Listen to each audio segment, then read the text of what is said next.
what time it is. Marvin Devine, Hoover, Axel, and you know how we do.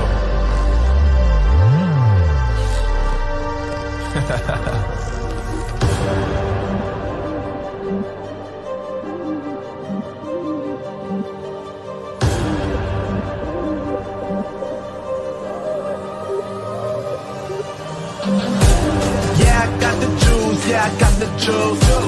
Whip game cool, make them look like cool. Always play cool, that's the biggest rule. Forget what they doing, keep on doing.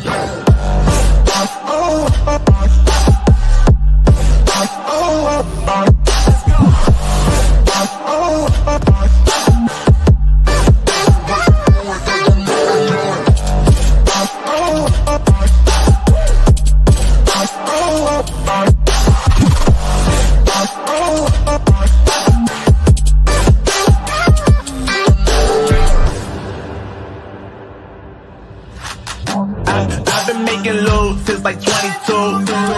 Ask me how I made it right here in the booth. I'm always pursued cause of what I pursue. That's greatness, yeah, I gotta make it, I got things to lose. Boy, wanna get in my groove, but you can't get in my groove. Me, Axel, and Hoover, way too fireable. When this joint drop, better call the truth. And when you hear the drop, better raise the roof. Better raise the roof. You already know what happens when we link up. Let's go. Yeah.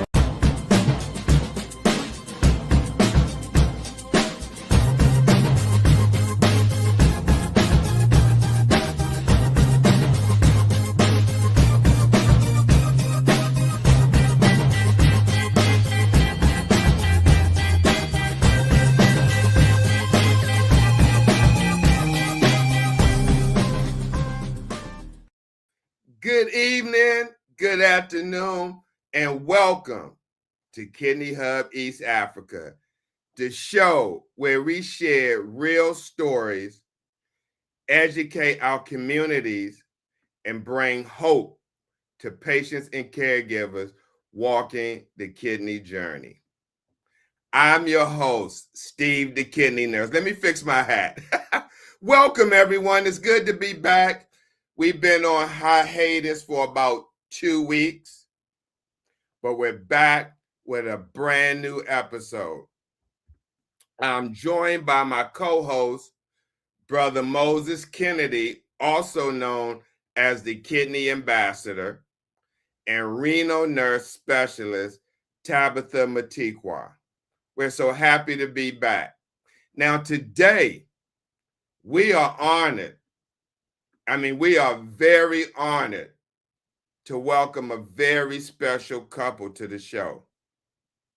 Noah Mwalili, age 64, who has been on dialysis, and he's from Kenya, for 6 years, and his lovely wife and caregiver, Rosemary Matheka, from Kiambu, Kenya. I hope I pronounced the village or the city right. All right, I don't want y'all over in Kenya coming to get me over in DC. But no, as Noah approaches 6 years of dialysis milestone this September 2026, we will hear their story, their challenges, their victories, and the strength that has carried them through. But before we bring on our co-hosts and guests, let me go over the medical disclaimer. You know, we're not doctors here. We just educating and giving out information, right?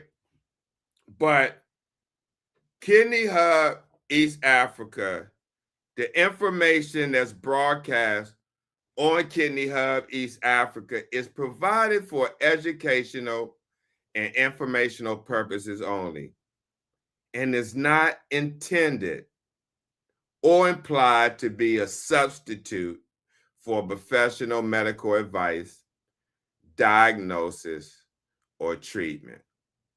Now, with that being said, and I also like to thank our sponsor, Kibo Biotech, makers of Renal. And if you see on the ticker at the top, followers of this show can get a $10 discount on any product by putting STKN in checkout at www.renaldale.com. So with that being said and out the way, let's bring on our co-host and give them the VIP welcome.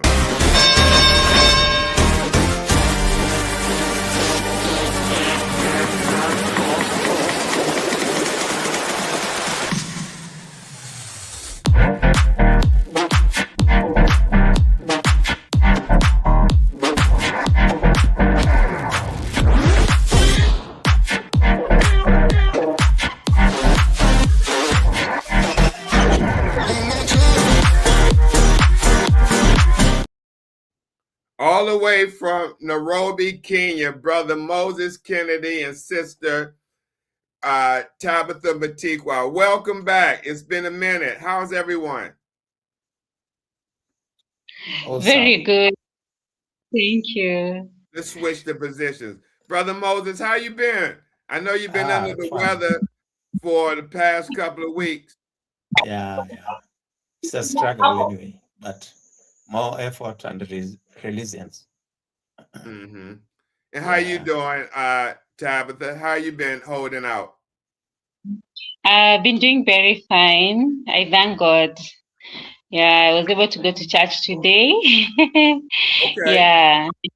Okay, great. And I want to say hello to Living Life 4010.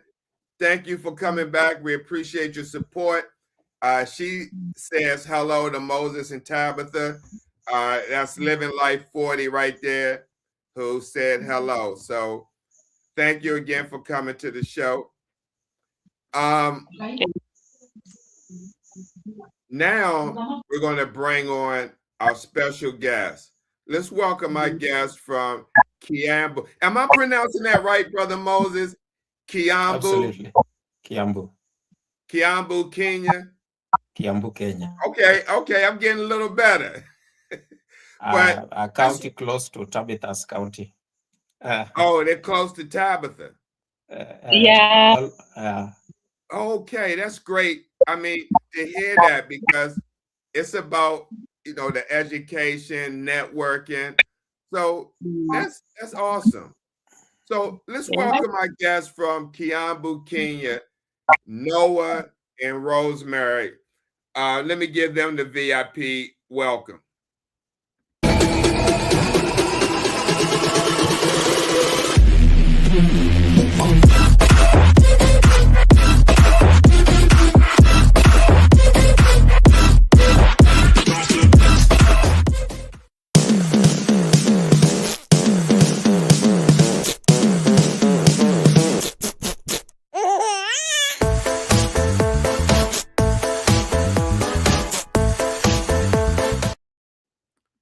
Rosemary, Noah, welcome to the show. Thank you. We are truly glad to have you with us this evening. How are you doing? We're doing okay. Uh-huh. We're doing fine. I'm sorry? We're okay. Great. Again, welcome to the show. Now, Noah, you've been dealing with kidney disease for 6 years. Coming up in September, it'll be 6 years. Yeah. Okay. It's got up and down. I'm sorry? It's got up and down for the 6 years. Okay. Now, Noah, let's start with you. Can you introduce yourself to our viewers and tell us a little bit about your journey with kidney disease? Where do I start with this? Okay, after being diagnosed with CDK, I started on dialysis. Then I did get informed that there are different kind of catheters that I would most likely like to look at, also be knowledge about them. So, what's the one on my arm called? The fistula and the catheter. So I did try twice for fistula. After being briefed, it was more efficient, but both times it failed. So I returned back to my catheter. That's what I'm currently on, and it's behaving well. Got no problems with it. But Okay. So, Mr. Noah, let me ask you, what type of work or what was your normal life like before you started dialysis? Before you was told that you had kidney failure, what were you doing with your life? Were you working? What was your life like before kidney disease came into your life? okay, I was working. I'm an outdoor person. I'm a angler. I love fishing for bass, and I'm an avid camper, and just a traveler within the country. That's all. And I was a former civil servant, so I traveled all over Kenya. That's how my life was. Simple Gotcha. with my wife, moving all over Kenya, camping, going fishing trips. I think I've fished almost everywhere in Kenya that you can fish. Yeah. Wow. Mm. So let me ask you this. When did you find out that something was wrong with your kidneys? Let me answer that one for him. Um, the first time we found out that he had a kidney issue was in 2003. He went to hospital because he had peed blood. So when he reached hospital, he was told his pressure was not even reading. It was beyond the machine. So he was admitted in the ICU. Then they started investigations to see why he had such a high blood pressure. But then during that first visit, I think that is the time they discovered that he has a horseshoe kidney. So that is how we were told that he has a horseshoe kidney, but then the kidneys were still functioning at a higher percentage. But of course, you're just told now you have to take care of yourself because you have this kind of kidney. That was in 2003. Wow. So he's been dealing with this since 2003. Yes, And so it finally, 6 years ago, that's when it finally went to kidney failure. Yeah. yes. Hmm. Did After several admissions. okay. Yes. Did they give you any um, information on how to preserve your kidney function to prevent going on dialysis? I did get that, but not a very detailed information. And secondly, it's a bit hard to grasp these terms because this is something new to everybody. No, rather to me, I couldn't grasp exactly what they were telling me. I had to do a lot of reading. I had to seek a lot of advice to understand about the dieting and how dialysis will work for me. That is before. Before. Yeah, He was asking before before I started. dialysis.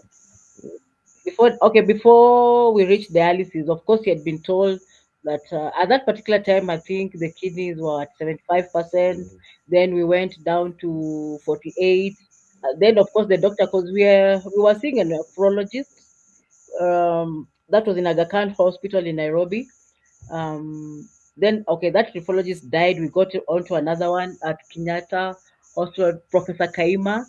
I think Professor Kaima is the one who now told us if you don't change your lifestyle, you're going to go into kidney failure. So and that was we were at 48%. Yeah. Yes, Wow. Okay. yes, Okay. yeah. All right, Brother Moses, take it away. good evening once again. Back to you, Noah. You have been on dialysis for 6 years now. Yes. Which is a big journey. What has that experience been like for you personally? It's got its good moments and bad moments about it. First of all, if it's a question of the bad moments, is that nobody briefs me until I had to take the incentive to find out exactly. Because my first time when I tried the fistula, it was expensive, and it shouldn't have gone that way. Because there are some things I came to find out that my veins were small, and they should have had what is it called? Ballooning or something before the surgery. Now that I should have been told, I was not told. So that is one of the bad experiences. Secondly, I did it the second time just within weeks after the first one. Still, it failed, and I didn't get a proper debrief. Now, my experience on dialysis is it's okay, it's calm. It's because you're on a routine. You tune yourself to a particular routine. You've been briefed about your dieting. That one I'm quite okay with it. And I can just say just motoring on. Okay. And then what has been the most difficult part of living with dialysis? I'd say the most difficult part of it is that you've got a few things here. You're not as strong as the way you used to. I used to fish for a whole day. I used to fish and I used to travel until to Rukana for fishing. I don't do that anymore. I used to camp at Naivasha, Masai Mara, you name it. I don't do that anymore. What do you call it? I can't swim. Plus, I don't drive anymore. My wife looks after me. She's like my, what do you call it? Caregiver. Not just a caregiver. She's like my not a personal assistant, but I would say pacemaker. She's the one who decides what I ought to do and how dangerous it is. She's the one who keeps the tabs on that. Okay, you don't have that also. What do you call them? Other issues like I don't allow, or we don't normally allow. She doesn't allow people with maybe a cold to come near me because of being unable to have a high humidity rate. She's my bodyguard. Can I interject for 1 second? I know Tabitha, she's going to be asking the next question. But Mr. Noah, you said that you don't do fishing anymore. Now, why is that? Because here in the U.S., and I know you're not in the U.S., I know treatment in Kenya, is reduced to twice a week. So you may not get all the toxins cleared out. But did you stop going fishing because maybe some of the side effects from kidney dialysis? Okay, let me say this. I think you're quite familiar with fishing. I normally do lure fishing because I do fishing for black bass.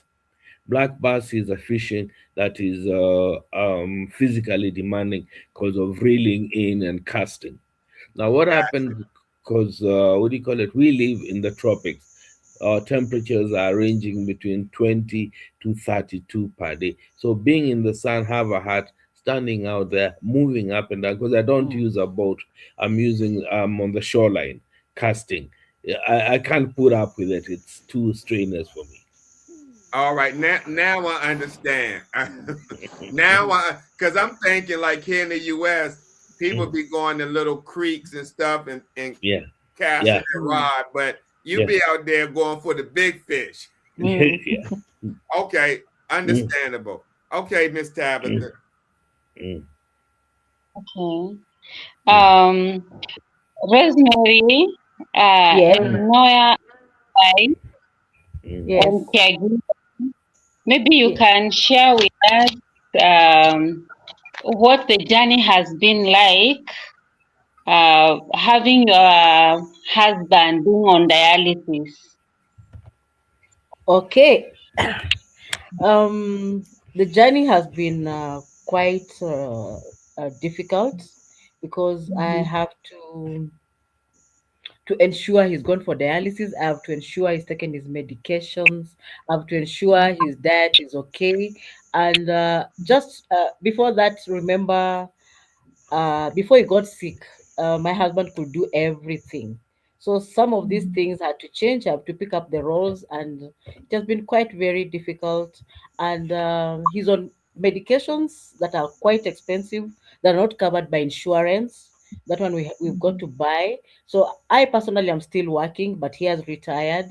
So even if we combine the pension and my salary, of course, still the medications are still very expensive because they're not covered by SHA. And just to mention the little things that he used to do as a husband, now he can't do them anymore. So for me to pick up some things, even taking the car to the garage, for me, for a lady, honestly, I'll take the car, but I just don't know what's being done on the car. So we've been conned here and there on issues to do with car. So some of those are some of the challenges I had to pick up when he got sick. Mm. Thank you so much, Rosemary. I Mm. know a lot has actually really changed for you since. But what Yes. was going through your mind when Noah first started dialysis? I was just praying to God for miracles because I knew he was at end stage kidney failure, and I'd already read and researched about it. So the only thing I was believing in was miracle from God. So what was just going through my mind, God, please save Noah's kidneys. Let them just start working so that he can come back and do the things that he used to do. But well, 1 year, 2 years, some few days in the ICU, HDU, general ward, infection here, name it. Well, we are still here. Yeah, I know it Yeah. has been such an emotional roller coaster, Oh yes. but Oh God, yes. God has been faithful Yes. so far. Over Yes. to you, brothers. All right. Thank you so much, Tabitha. Noah, how Yes. has dialysis changed your daily routine and the way you live your life? Mhm. Mm. Wow. Okay. That's a bit challenging because it's been 6 years. Okay, let's take for example about the way you sleep. Sleep has become a problem being a dialysis patient.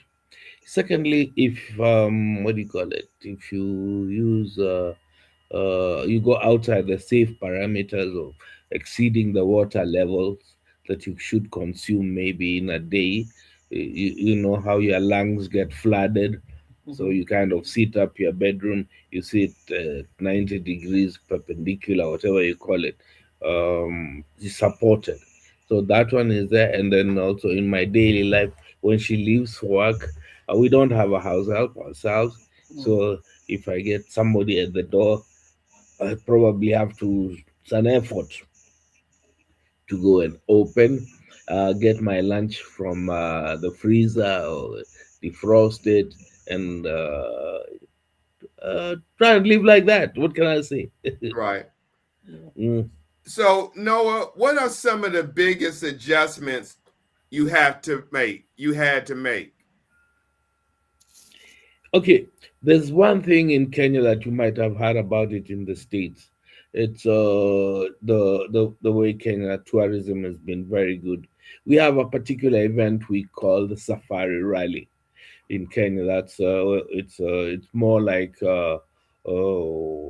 it's a rally out there, and it's in different places, different times.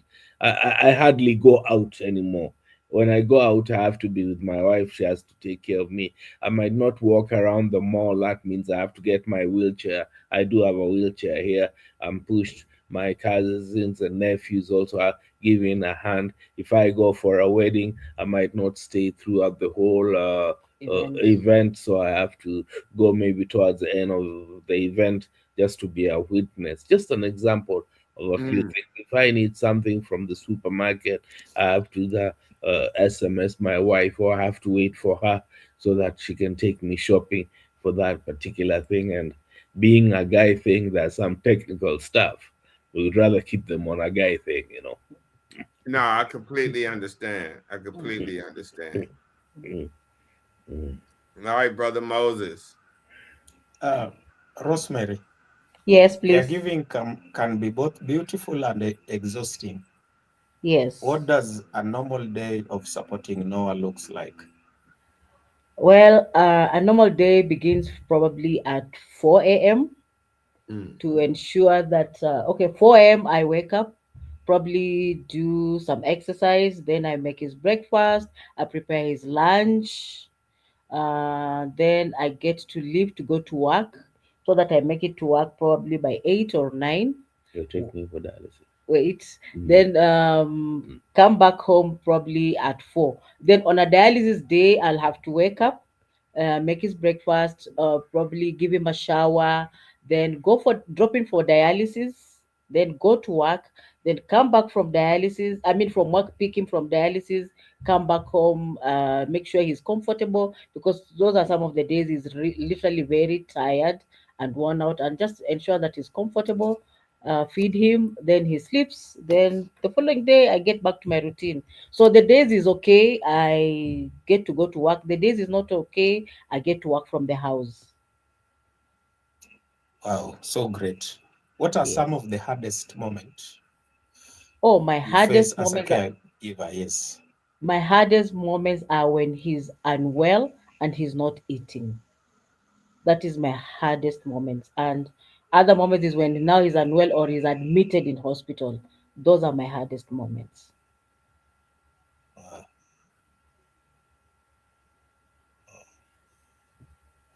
Tabitha. Okay, thank you. Thank you so much, Rosemary and Yes. Noah. Maybe Noah, as you approach your 6 years milestone this September 2026, how do you feel when you reflect on the road you have walked, when you reflect on that journey, Mr. Noah? Just be God. Okay, I would say first that I've seen the hand of God. Hmm. I've had some nasty experiences like you've had. I've been in ICU 3 times. One Hmm. thing I'd like to confess is that I've seen the hand of God. It's what keeps us going, really. Financially, we are not very well financially off. And the small little things that people take for granted. I think after you get this experience, you start looking at life in a very different perspective. Hmm. And maybe to ask, is there a particular moment in this journey that really stands out for you, Mr. Noah? I really don't get that. Can you ask that again? I'm asking if there is a particular moment in this journey that really stands out for you. How do I answer that? What stands out for you? What has been there something that has been so significant? Okay, like I said, trying to live a normal life every day. To me, it's every day. Okay, because I'm still able to do something, maybe not to that particular importance to other people. I've been able to attend my niece's weddings. I could go to church. Those moments are what are precious to me because they mean I'm out and I have to be taken care of when I'm out. Mm. Wow, it's Yeah. really amazing. Maybe this moment I give Brother Steve. Brother Steve. Thank you, Taft. I appreciate you. Miss Rosemary, Yes. let me ask you, how has this experience changed your perspective on marriage, love, and resilience? Okay, the first thing I can say about marriage, when you say you do, please do it. For better and for worse, till death do us part.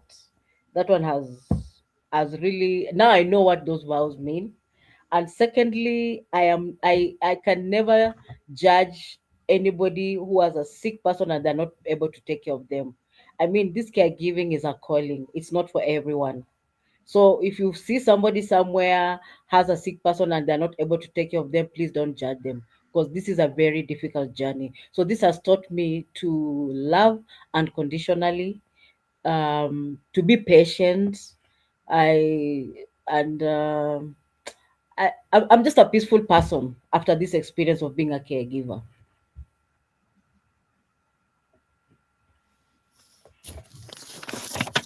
I'm sorry, Miss Rosemary. In what ways has this journey brought you and Noah closer together? Well, okay. What can I say? Okay, even before this, I think we were close. We were good friends, and but now this one, we take time to get into each other's feelings, to understand better. Now probably with an inner ear and inner heart. That kind of thing. We are probably very close, closer than we were close before. Mm, Yes. okay. Yeah. Okay. Mm. All right, Brother Moses. Thank you, Miss Rosemary. Uh, Noah,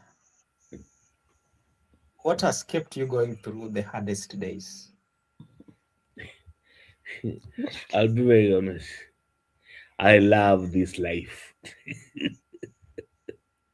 I only have one shot at this, so it's not a life, but to live a good life.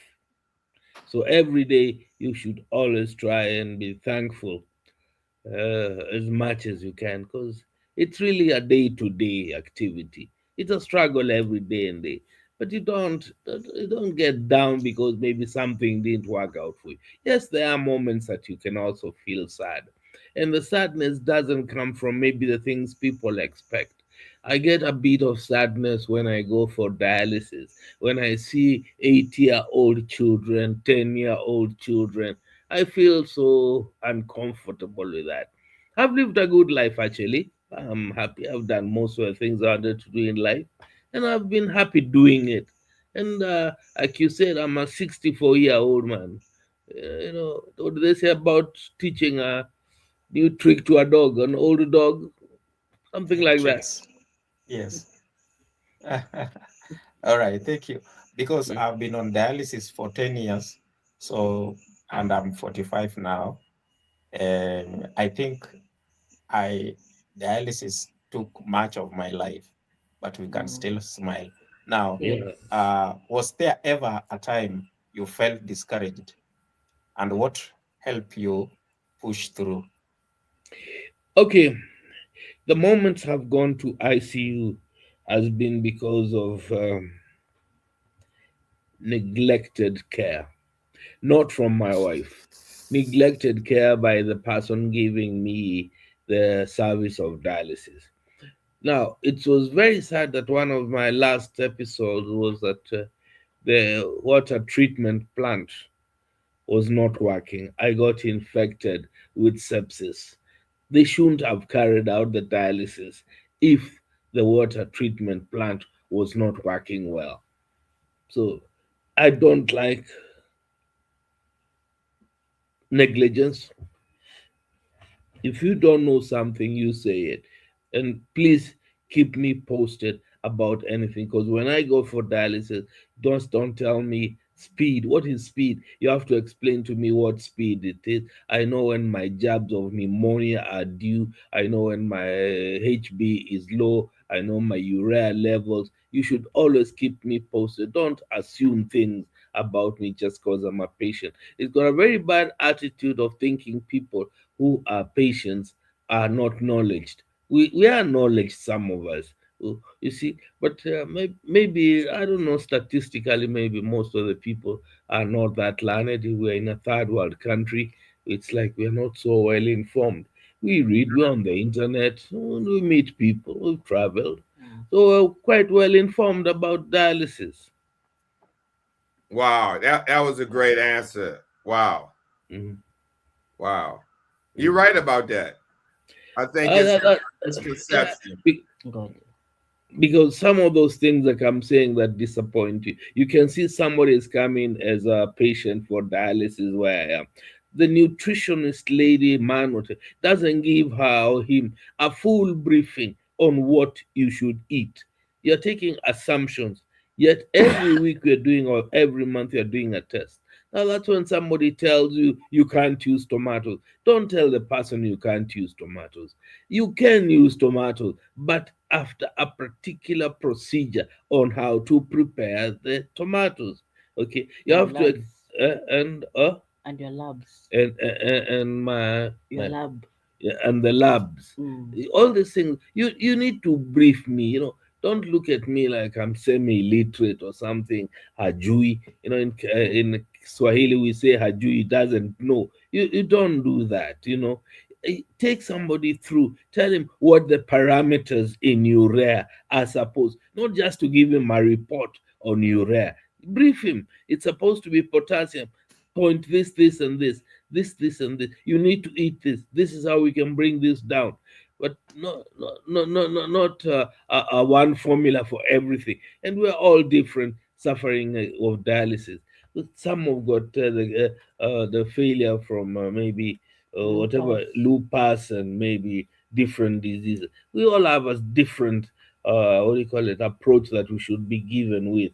Not this covers everything. No. I don't believe in that. Because like for me, I know the fruits. I always ask, because they do provide lunch where I go for dialysis. Why aren't we having this particular thing? Because the kitchen is a common kitchen for everybody in the hospital. So when they make the tomatoes, as a general rule. They don't peel them. You get what I'm saying? Brief us, keep me posted. Tell somebody why white bread, why brown bread, why chapati brown and white chapati. Let him be briefed. Let him know what whole grain is supposed to do for a kidney patient, what extracted or processed means for a kidney patient. Makes sense to Wow, me. Absolutely. so powerful. Mm. Back to you, Tabitha. Thank you so much, Noah, and also Brother Moses. And I just love the answer that Noah is giving. And to the healthcare worker who is there listening, let us involve our patient in the care. And even as we are connecting them, or even as we are taking observation, and even as we are with them, let's Mm. take that moment to let the care really stand out, and not even assume that a patient doesn't know anything, but we need to involve them in the care. Explaining to them, teaching them really helps them. And don't assume they know, don't assume they understand, but just explain to them, talk to them nicely, just like the way our brother has said, Brother Noah. So, for both of you, Noah and Rosemary, what role has faith, family, or community played in your life around this moment of when Noah has been sick? What role has the family, faith, and even the community played? Can tell Okay. us. Well, when it comes to family, we've gotten support from both my side and his side. There's a lot of collaboration. There's what my side does best. There's what his side does best. And then also the community, my friends, his friends, they've stood with us through this journey. And about faith, oh, we've really leaned on God, even on those moments that we feel like they are the darkest moments. Even that, of course, those moments we feel probably okay. He's the strongest in faith. At least me, sometimes I always say, "Oh God, you've forsaken us," but he's very strong in the faith. But I can say our family have really, really stood with us a lot, Mhm. quite a lot. Okay. Thank you. And for you, Noah, what role has faith played for you? There have been challenges, but Mhm. I would say my family and her family, financially, we've had a lot of help from them. Also, our community, neighbors, let's say all in all, even our own friends, people we've been close to, they have not deserted us Mm, in moments of need, whether they are financial, emotional, and whatever just life goes on, where you need the support in all, what you do. We've had a very good backup. We still tell jokes here and there. You can still run around with my wheelchair, get a bit of a tease. It's a joke, but it's we laugh about it heartily about it because it's physically straining, but we do that. You learn how to sit up when you have visitors. They want to take a cup of tea you can't take, and you can do feel the urge of wishing it like a coke maybe down your throat. Mm. Wow, thank you so much, Noah and Rosemary. I think we Yeah. really learned a lot from Mhm. you, and I just love the way you have great friends, great family, Yeah. even great community, because it really helps someone to really cope, and even you yourself accepting to to bring them into your life, because they may be willing to support you, and maybe Mhm. you yourself you're not willing, but you opening your arms for mm. Yes. them, it is one of the greatest thing, because it is a way of helping you move on. Maybe this Mm. moment I hand over again to Brother Steve. Yeah, unmute, unmute, Brother Steve. Okay, yes. Thank you, Tabitha. I appreciate that. Um, Miss Rosemary, Yes. many caregivers are listening today Yeah. and may feel overwhelmed.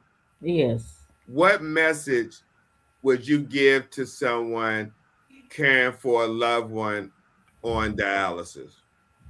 Well, that feeling of being overwhelmed, you need to speak about it, talk to somebody. By that I mean you can go for therapy. Number two, if you have a good circle of friends, they'll always come to rescue you. And if you have a family members like I do, they'll always stand in for you, like even for a day or two. You just go hang out with your girlfriends or whoever it is and then come back just to decompress and come back, because that feeling of being overwhelmed is real. It is real. So once in a while for me, I have an inner circle of friends. They'll just take me out, even if it's just a whole day out there, laughing and doing absolutely nothing. Then come back home, I'll feel better. And there's some friends who have actually taken us for a holiday, and that really also helped. Wow. Yes, Wow. Let me ask you, what do you wish more people understood about caregivers? that we are human beings, and we have feelings, and we get overwhelmed so more than oftenly, and we can't display this in front of our loved ones. So they should just understand we are human beings, and we just need somebody to ask us, how are you today, and how are you feeling today, genuinely. You said something very, very important. That it's the first time I heard talking to a caregiver when you say that you become overwhelmed and you said you cannot let that show in front of the Mm, person that you're caring for. And you're absolutely right about that yes. because if you do, then they may feel like Yeah. they are burdened. Yeah, yeah. You can't do that. You cannot. There's so many things you can't do in front of your loved one. There's so many. The first thing you should just do is be positive. Even no matter how things are, stay positive. Whatever you want to do, run to the toilet somewhere, cry, decompress, come back a strong person. Because honestly, they don't have a chance like you do. Mm. Yes. Wow, that was very powerful. Yeah. All right, brother Moses. Yes, Noah. Yeah. What would you say to another patient who is just starting dialysis and feels afraid? You know, we're different. We all come from different backgrounds. Being a patient of dialysis is not the end of life. No, no, no. It probably is the beginning of life, maybe because you didn't know life has that. Okay. There are some things, of course, what I miss is not necessarily what somebody like, can I say, like Steve misses. It's all different, but have a positive outlook of life. Try and do as much as you can. Like I said, it's not a death sentence. And the world has really changed. It's gotten gadgets that you can do even if you're handicapped. Nowadays, you've got, what do you call it? The new programs on mobiles where it's Chat GPC, I don't know, GPT, ChatGPT. Chat GPT, those kind of things. Leave positive. There are things that I miss that somebody else might not see them that important. I miss my fishing. And something else is I actually do miss driving my gear shift car. I miss my wife's got an auto box. Small little things, you know, that somebody else might not, but live positively. uh, live positively. And like they said, if I had to do this all over, I would do it the same way. That's it. Life is like that. Wow. Uh, Mm. what advice would you give them about holding on to hope? One of the things of being human is hope. We do have the faith. You have faith, you have love, and you have hope. And the greatest of these is love and hope, because without those, what's the use? If you don't have hope, then what's the use of the life if you have no hope for tomorrow? Okay, there are people who have so much hope of tomorrow, they are laughing, in fact, on their deathbeds, but because they have the hope of Mm. tomorrow. Everybody has a different, may you be you worship in Christianity, Buddhism, there's whole Shintoism. Everybody has hope. Every religion does not teach despair, it teaches Hope. hope. Mm. Uh, Mm. Tabitha? Thank you. Thank you so much. Um, Looking back on these 6 years, what is one important lesson this journey has taught your family? Maybe Rosemary, you can tell us. Me go first. Let him go first. You see, It's alright, right? there's so many things that I am a farmer. Now, would Mm. you'd say, am I a madman to do that? Of course, I don't do it physically, but my wife is there. I have brothers, I have sisters. You can instruct somebody. You can still have your garden out there. It's being pruned. It's not you who has to do it physically. You can instruct. So you do learn things like being a better person at communicating, so that you can communicate with the person who doesn't understand. Something, and the way you want it understood. What do you think? Mhm. Yeah. Yeah. Uh, Rosemary, you wanted to answer? You asked what did you ask? Uh, Important lesson this Oh, I've journey has learned. taught you. Yeah. Yeah, what I've learned in this journey is you can always learn new things. There is no single day you can say you won't learn Mm, or you won't like or mhm, whatever. No, this mm, journey has brought so many things that I've had to learn, I've had to learn things about garage. I've learned to learn things about farming Fishing. and fishing. I already knew. Yeah, I've okay. learned to learn about farming, fishing. I didn't like farming. Farming was his thing, but now I'm on board, fully on board, because now I'm the assistant Hmm. farmer. So I have to, when I'm sent to do this, I do it diligently. So it has not. I mean, I've learned to learn and to unlearn and relearn. Mm. I just love the collaboration that both of you have, the way you work together, the Yeah. communication, even you can even see the love between the two of you, of which sometimes lacks in many of our patients. Then I'm asking, what would you want other families facing kidney disease to know? It's not the end of In the your world. It's not Mhm. the end of the world. Mm. And whenever you are given that diagnosis, just sit down. First of all, go through it by yourself. Then look for people who have been through it. Work with people who have been through it. That is the best way.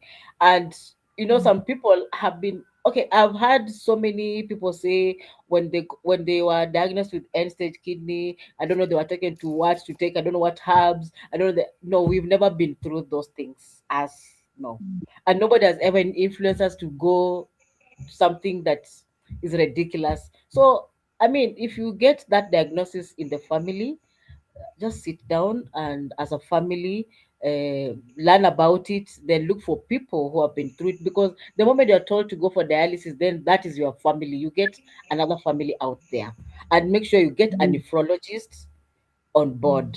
It doesn't matter how Yeah. strong you are when you're beginning dialysis, but make sure you get to see a doctor every month or twice a month if you can. Wow. And I Yeah. even like the way you are saying that the dialysis family is your Mm. support, Yeah. which Yeah. means that you can even join the support group for Mm. patients who have Mm. kidney disease so Yeah. that you can speak the same language and even learn how to cope Yeah. with the illness and Mm. to continue with normal life. Over to you, Brother Steve. Oh, this is thank you, Tabitha. This has been a really, really powerful conversation. Um, wow. I mean, the answers that you gave, Noah, I'm sure really resonate with a lot of people who may be watching this broadcast or who will watch this broadcast. Noah and Rosemary, I just want to thank you so much for opening your hearts and sharing your journey with us today. Yeah. Your story, and I really mean this, your story is a powerful reminder of courage, love, Mm. endurance, Mm. and the strength it takes to walk this road together. Because let me share this, even though I know we're countries apart, I'm here in the United States and you're in East Africa, and I'm sure this happens not just in East Africa or United States, but many people go when one of the loved ones um, One- gets Sorry. diagnosed with kidney disease or kidney failure, and in a lot of situations, one or the other person can't handle it, and someone ends up leaving and leaving that person in that position to kind of fight for themselves. But just what you shared today shows us uh, the strength it takes to walk this road together. So thank you so much for sharing your story, because I'm sure it can resonate with couples who are in the exact same position that you're in, no matter if they in East Africa, United States, United Kingdom, Asia, wherever they're watching and dealing with this. So again, thank you so much. And to our viewers, who are watching right now, we hope today's conversation has encouraged you, educated you, and reminded you that no one facing kidney disease is alone. Before I sign off, I'd like to just ask Rosemary and Noah, do you have any last words before we end our broadcast? Yeah, I think I forgot to add one thing. Indeed, patience is a virtue. You must learn to have patience. Things don't happen overnight. You don't teach the wife the difference between a flat screwdriver and a pliers. Have some patience. Learn to be patient. Let them tell you they don't understand. Learn to explain calmly. You're not going anywhere. It's just a pliers, isn't it, after all? Mm, okay. Uh, Miss Rosemary, do you have any parting words you would like to say? Okay, I would just like to say that whenever you are faced with this a chronic disease, please note that there's always that chance that God has some more time for you. So don't give up, don't give out, just hang in there and let God do His work. Mm, Mm. wow. Brother Moses, do you have any parting words? And then we're gonna get to Oh, Tabitha. yes, of course. Yes. Noah, you've made my day because you've spoken like a real advocate and a warrior. Brother Steve once taught me something, some mantra that it is good to advocate for yourself Mm, and at the same time you advocate for others. mm, Yeah. And I want to encourage you to keep on, because at the end of the day, it is your life. If you don't speak up, then things might not work, because I want to conclude that out there we have good and others, we have just them there for the salary. So Mhm. keep it up. And lastly, not we at Kidney Hub East Africa, we don't take you honoring this for granted. We highly appreciate for showing up, and it is something we are not going to take it for granted. Thank you so much for honoring, and God bless you. thank Amen. you. Thank you. Before I pass to you, Tabby, I want to say hello to Estu. Us too. Uh, Mm. uh, Melcom, I don't want to mess up her last name, but Estu, she's from Kenya Yes. as well, kidney Yeah. warrior. Mm, Mm. And reach out to me, Estu. It's been a while since we talked, but she says, "What a lovely and wise couple. Thank you for being on the show." yeah. And Thank like I said, you. Thank she's you. from Kenya as well. So thank you for watching us, Stu. I appreciate you. Okay, Tabitha. Any last words? Um, Thank you so much, Rosemary and Noah. You're such a wonderful couple and such a wonderful family. Despite the challenges, you've kept your love together. You've grown together for the last 6 years. And I know Mhm. God is going to bless you with many, many more years together. And Yeah. I love the way, Rosemary, you've been there. You're such a great woman. You said I do, and for sure it is being seen. We can see the love. It's Yeah. not, Thank you're you. not. Thank Thank you. you. God bless. Thank you. Thank you. Mm. All right. Thank you, Tabitha. We just have a couple of comments. Kanisha Williams, who's in Jamaica, there's also a dialysis technician therapist. She's sending love to you. She says, keep the faith, my brother.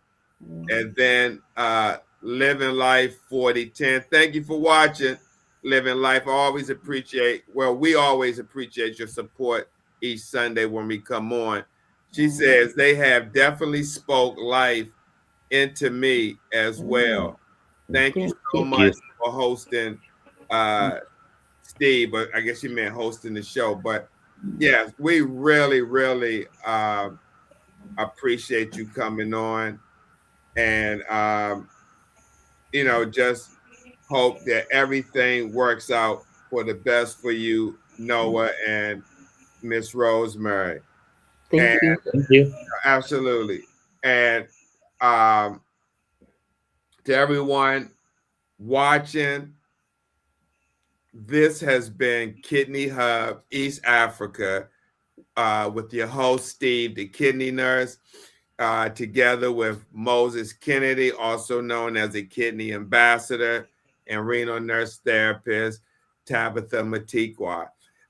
You have been watching us on Steve, the kidney nurse YouTube channel, Facebook page, and the FIGO Initiative Facebook page.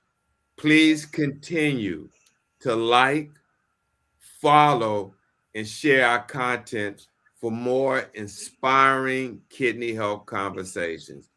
Until next time, stay strong, stay informed, and keep holding on to hope. Goodbye, and God bless you. Thank you, Rosemary and Noah. Thank you. Bye. Brother Moses. We see everyone Thank you. later next week. Again, everyone, take care and God bless. Thank you. All right. All right. Let me close the show.